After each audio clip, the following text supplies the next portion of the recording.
Good morning student. Zoology पढ़ेंगे हम लोग, कक्षा 11 की क्लास होगी। मैं हूँ याया अंसारी।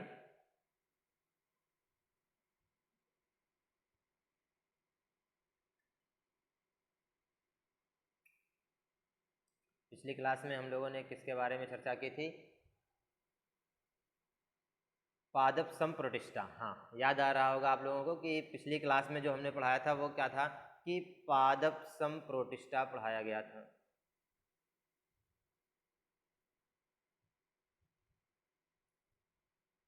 पादप संप्रोटिस्टा। पादप संप्रोटिस्टा में कितने भाग बना दिए गए थे? 3 भाग बनाए गए थे बेटा। एक जो पहला भाग था उसका नाम हमने बताया था बेटा कि जो पहला था उसका नाम था डायटम्स या क्राइसोफाइट्स, और दूसरे का नाम था बेटा डायनोफ्लैजिलेट्स। दूसरे का नाम था डायनोफ्लैजिलेट्स और तीसरे का नाम था यूगुलिनॉइड। यूगुलिनॉइड। तो तीनों पहले और के बारे में हम लोग पढ़ चुके थे। दूसरा पढ़ना था जिसका नाम क्या है बेटा? डायनोफ्लैजिलेट्स। डायनोफ्लैजिलेट्स। तो आज हम लोग पढ़ेंगे डायनोफ्लैजिलेट्स के बारे में, देखेंगे। स्टार्ट करते हैं क्लास।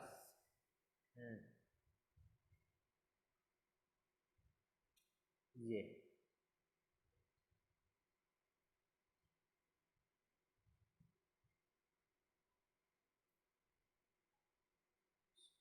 तो ध्यान से सुने क्या लिखा है बेटा। डायनोफ्लैजिलेट्स की लगभग कितनी 4000 ज्ञात प्रजातियां हैं। मतलब इस समुदाय की या डायनोफ्लैजिलेट्स के कितनी जातियां प्रजात हैं? तो 4000 ज्ञात प्रजातियां हैं। अब तक ज्ञात प्रजातियों की संख्या अगर हम देखें तो 4000 है। आगे लिखा हुआ है कि 4000 इनकी तो प्रजातियां हैं, और साथ साथ क्या बता रहा है कि सब के सब या अधिकांशता लिखा हुआ है। अधिकांशता मतलब जो मोस्टली क्या है? प्लैंक्टॉनिक हैं। याद रखेंगे, प्लैंक्टॉनिक। प्लैंक्टॉनिक मतलब क्या होगा? प्लवक होंगे। पादप प्लवक या पादप प्लवक या जंतु प्लवक दोनों के रूप में हो सकते हैं, लेकिन यहाँ पर क्या लिखा हुआ है? प्लवक। मतलब जो जल की सतह पर तैरते हुए पाए जाएंगे उनको हम क्या बोलेंगे? प्लवक बोलेंगे। क्या बोलेंगे बेटा? प्लवक बोलेंगे। और एग्जाम्पल लिखा हुआ है सिरेशियम। क्या लिखा हुआ है? सिरेशियम।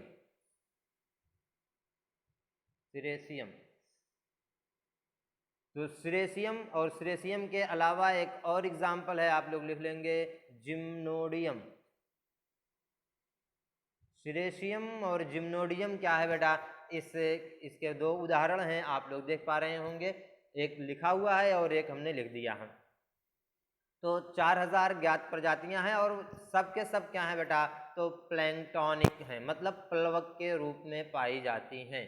अब अगर हम बात करें आगे तो ये देखें कुछ लक्षण पढ़ेंगे। क्या है कि कुछ करेक्टर्स हैं किसके बेटा? डायनोफ्लैजिलेट्स के। तो ये अधिकांशता क्या है? समुद्री हैं। आप लोग क्या लिखेंगे?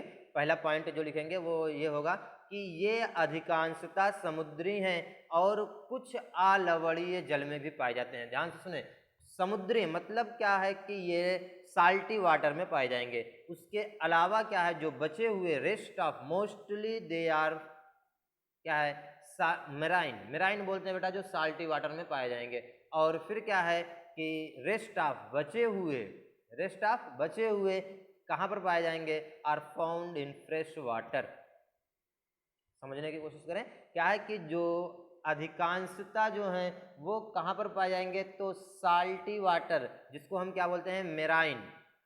MARINE, मेराइन बोला जाता है। याद रखेंगे। मेराइन मतलब क्या होगा बेटा? तो जो साल्टी वाटर होगा, मतलब जो समुद्री होंगे उनको हम मेराइन बोलेंगे। अब इसके अलावा क्या है? जो बचे हुए मतलब कुछ, अधिकांशता mostly they are marine and rest of, और बचे हुए आर फ्रेश वाटर इन या are found in fresh water. मतलब क्या है कि जो फ्रेश वाटर में पाए जाएंगे, शुद्ध जल में पाए जाएंगे, या जैसे शुद्ध जल या फ्रेश जल या स्वच्छ जल या आलवणीय जल, मतलब क्या है कि नदी का जल, तालाब का जल, ये क्या है आलवणीय जल है। और कैसे हैं तो घूमते हुए पाए जाते हैं, ये तो नॉर्मल सी बात है। इसके बाद लिखा हुआ है बेटा इनमें विभिन्न वर्णकों के कारण, क्या है कि बहुत से वर्णक पाए जाएंगे और वर्णकों के कारण क्या है ये पीले हैं, हरे हैं, भूरे हैं, लाल हैं, अलग अलग कलर के दिखाई देते हैं। अब ध्यान से सुने कि इनमें कौन सा वर्णक पाया जाता है, तो ज़ैंथोफिल, याद रखेंगे कौन सा वर्णक होगा, तो ज़ैंथोफिल,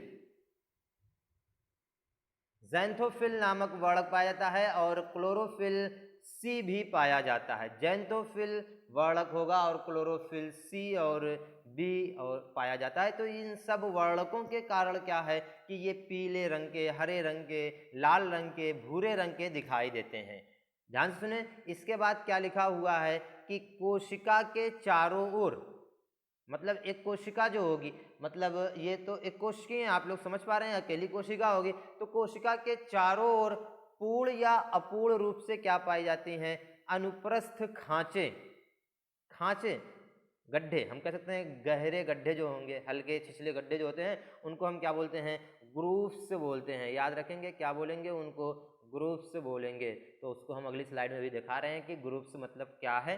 तो कोशिका के पूरे भाग पर या आधे भाग पर अपूर्ण रूप से, पूर्ण रूप से या अपूर्ण रूप से क्या पाएंगे, अनुप्रस्थ, कैसे, अनुलंब नहीं, अनुप्रस्थ मतलब क्या है, क्षैतिज, इस तरह से क्षैतिज क्या पाए जाएंगे, अनुप्रस्थ पाए जाते हैं, क्या बेटा, ग्रूव्स पाए जाते हैं, स्पाइरल ग्रूव्स, सर्पिल खांचे, स्पाइरल ग्रूव्स पाई जाती है।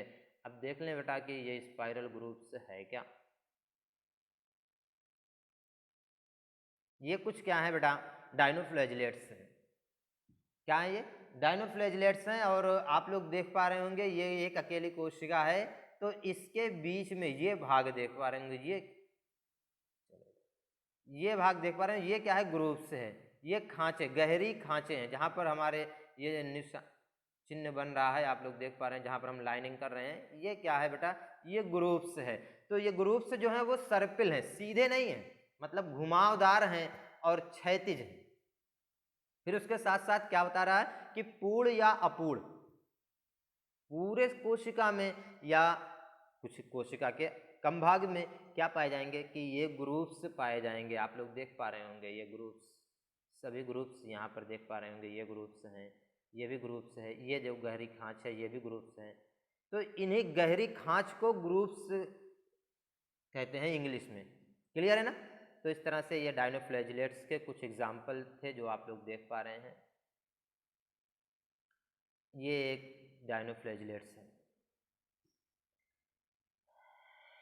देखेंगे आगे भी पढ़ते हैं और भी बातें बताते चलेंगे आप लोगों को। फिर लिखा हुआ है बेटा क्या कि अधिकांश जो डायनोफ्लैजिलेट्स हैं उनमें क्या है कि दो कशाभ, दो फ्लैजिला, कितने, दो फ्लैजिला पाए जाएंगे, मतलब बाई फ्लैजिलेट्स होंगे।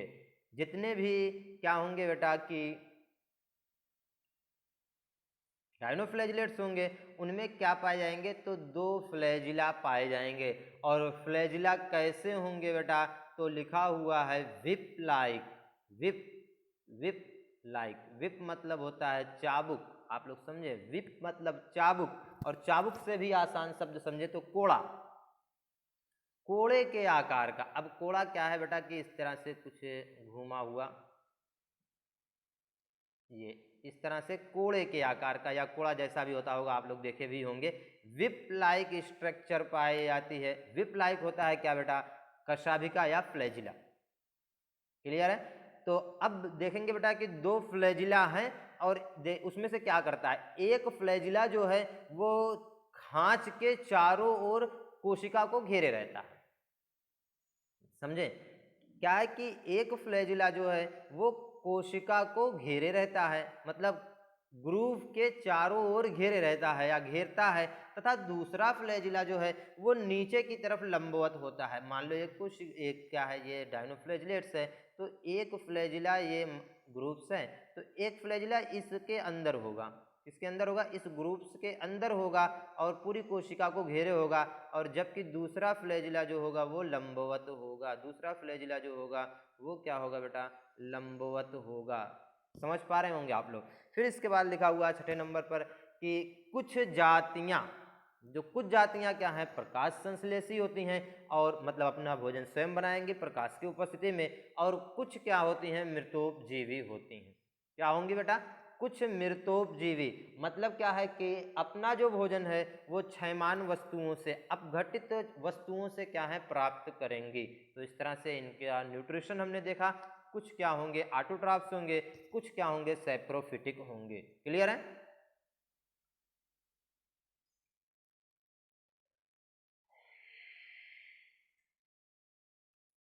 देखेंगे बेटा आगे लिखा हुआ है कि इनमें जो कोशिका भित्ति है वो किसकी बनी है, सेलुलोज की बनी होती है। कोशिका, कुछ जातियों में कोशिका के चारों ओर सेलुलोज की बनी सपाट भित्ति पाई जाती है। कोशिका के चारों ओर क्या है, सपाट भित्ति, मतलब कोशिका जो भित्ति होगी वो सेलुलोज की बनी होगी, और कुछ में क्या होगी, कड़ी कोशिका पट्टिकाएं पाई, सेलुलोज की पट्टिका पाई जाएगी। अलैंगिक जनन जो होगा वो किसके द्वारा होगा, तो ज़ूस्पोर के द्वारा। किसके द्वारा, ज़ूस्पोर। ज़ूस्पोर चल बीजाणु, क्या बोलेंगे, चल बीजाणु, मतलब ऐसे बीजाणु जिनमें क्या हो बेटा कि फ्लैजिला पाया जाए, जिनमें क्या पाया जाए, फ्लैजिला पाया जाए। मान लो ये एक बीजाणु है तो इसमें क्या होगा कि फ्लैजिला पाया जाएगा। ऐसे बीजाणु को हम क्या बोलेंगे बेटा, चल बीजाणु। ये आप लोग देख पा रहे होंगे, ये ज़ूस्पोर है और उग कर क्या करता है, नए डायनोफ्लैजिलेट्स का निर्माण करता है। और फिर बताया गया कि कुछ में तथा अलैंगिक जनन मतलब एसेक्सुअल रिप्रोडक्शन जो है वो कैसा होगा, कुछ में चल बीजाणु जो आप लोग देख पा रहे होंगे, और एप्लेनोस्पोर मतलब अचल बीजाणु। अब आप लोग ये देख पा रहे होंगे कि ये क्या हो गया, ये अचल बीजाणु, मतलब इसमें क्या है, फ्लैजिला नहीं पाया जाएगा। तो जिस बीजाणु में फ्लैजिला पाया जाएगा उसे क्या बोलेंगे, ज़ूस्पोर बोलेंगे, और जिसमें नहीं पाया जाएगा उसको क्या बोलेंगे, एप्लेनो, क्या बोलेंगे, एप्लेनोस्पोर। याद रखेंगे आप लोग, एप्लेनोस्पोर बोलेंगे। और फिर क्या लिखा हुआ है बेटा, कभी कभी क्या होता है कि पुटिका भवन, शिष्ट का निर्माण, मतलब क्या होगी कि जब अनफेवरेबल कंडीशन आएगी, मतलब प्रतिकूल परिस्थिति आ जाएगी, जीवन के लायक जो परिस्थिति नहीं होगी, या बोलेंगे अनुकूल परिस्थिति में क्या होगा कि ये लोग बनाते क्या हैं बेटा, शिष्ट का निर्माण करते हैं। आप लोग समझे शिष्ट क्या है, समझ में आएगा, अभी हम बता रहे हैं, ये इरेज हो जाए। शिष्ट क्या है बेटा कि जब कोशिका के चारों ओर एक मोटी कड़ी भित्ति बन जाती है, जब क्या है बेटा कि स्पोर के या बीजाणु के चारों तरफ क्या हो, एक मोटी कड़ी भित्ति बन जाएगी, तो इसी क्रिया को, इस भित्ति को क्या बोलेंगे बेटा, शिष्ट बोलेंगे। और इस क्रिया को हम क्या बोलेंगे, शिष्ट फॉर्मेशन, पुटी भवन। क्या बोलेंगे बेटा, पुटी भवन बोलेंगे। क्या बोलेंगे, पुटी भवन। तो इस तरह से आप लोग देख पा रहे होंगे कि ये क्या है, शिष्ट फॉर्मेशन हो गया। इसके अंदर क्या होगा, जीवद्रव्य भरा रहेगा, और जब फेवरेबल कंडीशन आएगी तो क्या होगा बेटा कि ये शिष्ट जो होगी वो टूट जाएगी, एक स्थान से क्या होगी बेटा, टूट जाएगी। और फिर क्या होगा कि इससे जीवद्रव्य बाहर निकल जाएगा, और जीवद्रव्य जितने भागों में टूटा हुआ होगा सब क्या बना लेगा बेटा, सब नए डायनोफ्लैजिलेट्स या नए पुत्री कोशिकाओं को जन्म देगा। ठीक है, तो यहाँ तक आप लोग समझ पा रहे होंगे कि अलैंगिक जनन जो है वो कैसे कैसे हो सकता है। तो बताएंगे बेटा कि ज़ूस्पोर मतलब चल बीजाणु जिनमें फ्लैजिला पाया जाए, इसके अलावा क्या है, अचल बीजाणु, अप्लेनोस्पोर मतलब जिनमें फ्लैजिला नहीं पाया जाएगा, और सिस्ट फॉर्मेशन मतलब क्या है, कोशिका के चारों तरफ मोटी भित्ति का निर्माण होना सिस्ट फॉर्मेशन कहलाता है, शिष्ट निर्माण या पुटी भवन कहलाता है, या पुटिका भवन कहलाता है। इसके बाद अंतिम में देखेंगे बेटा लिखा हुआ है कि लैंगिक जनन कुछ ही सदस्यों में होता है। लैंगिक जनन कैसे होगा, कुछ सदस्यों में होगा, और वर्धी कोशिकाएं मतलब वेजिटेटिव सेल ही क्या है, चल युग्मक बना लेगी। देखें लिखा हुआ है, 2 वर्धी कोशिकाएं अथवा चल युग्मक संयुक्त होकर युग्मनज बनाते हैं। क्या है बेटा कि जो वर्धी कोशिकाएं या तो क्या बेटा गैमीट्स, दो गैमीट्स, एक गैमीट्स और दूसरा एक, हम इसको इस तरह से लिख दें, एक मेल गैमीट Mg और एक को क्या बोलेंगे फीमेल गैमीट। तो दोनों गैमीट्स क्या होंगे, मिलकर क्या बनाएंगे बेटा, जाइगोट का निर्माण करते हैं। क्या करते हैं बेटा, जाइगोट का निर्माण करते हैं। तो लैंगिक जनन भी पाया जाएगा किसमें बेटा, बताएंगे कि डायनोफ्लेजिलेट्स। और क्या होगा कि वर्धी कोशिकाएं, दो वेजिटेटिव सेल या क्या होगा बेटा कि मेल और फीमेल गैमीट क्या होंगे, संयुक्त होकर सिंगैमी करके क्या बनाएंगे, जाइगोट बनाएंगे। और जाइगोट में अर्धसूत्री विभाजन होगा, रिडक्शन डिवीजन होगा और चार चल बीजाणु, 4 क्या है 4 ज़ूस्पोर बनेंगे और सभी ज़ूस्पोर क्या है उगकर नए डायनोफ्लैजिलेट्स या जर्मिनेट करके नए डायनोफ्लैजिलेट्स का निर्माण करेंगे। तो इस तरह से ये कुछ कैरेक्टर्स हुए बेटा किसके, डायनोफ्लैजिलेट्स के, जो आप लोगों ने देखा। आप लोग ये देख रहे हैं, ये चित्र बना लेंगे, आप लोग देख पा रहे होंगे कि 2 डायनोफ्लैजिलेट्स है, एक जिम्नोडियम है। आप लोग देख पा रहे होंगे ये वाला जो है ये क्या है बेटा, जिम्नोडियम है और ये क्या है बेटा, तो सीरेंशियम। आप लोग ये 2 डायनोफ्लैजिलेट्स आप लोग देख पा रहे होंगे, ये क्या है सीरेंशियम और ये जिम्नोडियम। तो इसका चित्र आप लोग बना लेंगे, किताब में भी होगा आप लोग, और किताबें अगर नहीं होंगी तो आप लोग इसका स्क्रीनशॉट लेकर क्या है बेटा कि इस चित्र को बना लेंगे। आप लोग फिर से देख लें थोड़ा सा करेक्टर क्या बताया गया कि ये जो डायनोफ्लैजिलेट्स हैं वो कहाँ पर पाए जाएंगे, तो समुद्री जल और या फ्रेश वाटर में भी पाए जाएंगे। और इसके पूरे शरीर पर क्या होगा बेटा कि कड़ी, ये देख पा रहे हैं कड़ी भित्ति पाई जाती है, या बोलेंगे कि पूरे शरीर पर ये क्या है ग्रुप्स पाई जा रहे हैं। ये आप लोग देख पा रहे हैं ग्रुप्स यहाँ पर है, ग्रुप्स पाई जाती है जो क्या है अनुप्रस्थ हैं। इसके अलावा क्या बताया गया कि इसमें 2 क्या है बेटा चाबुक या विप लाइक फ्लैजिला है, एक फ्लैजिला जो नीचे की तरफ है और एक फ्लैजिला जो है ये इसके ऊपर लपेट, इसको क्या है पूरी तरह से घेरे हुए हैं। इस तरह से ये कैरेक्टर्स पूरे होते हैं बेटा। आप लोग नोट्स बनाएंगे। कक्षा 11 वालों की ही सबसे कम जो है वो आ रही है, हम क्या करें कि रिस्पांस जो है वो सबसे कम जो दे पा रहे हैं वो कक्षा 11 वाले ही दे पा रहे हैं। कक्षा 12 वाले भी ठीक ठाक रिस्पांस दे रहे हैं और 10 वाले भी, लेकिन कक्षा 11 की रिस्पांस कम है भाई, तो आप लोग कब जागेंगे।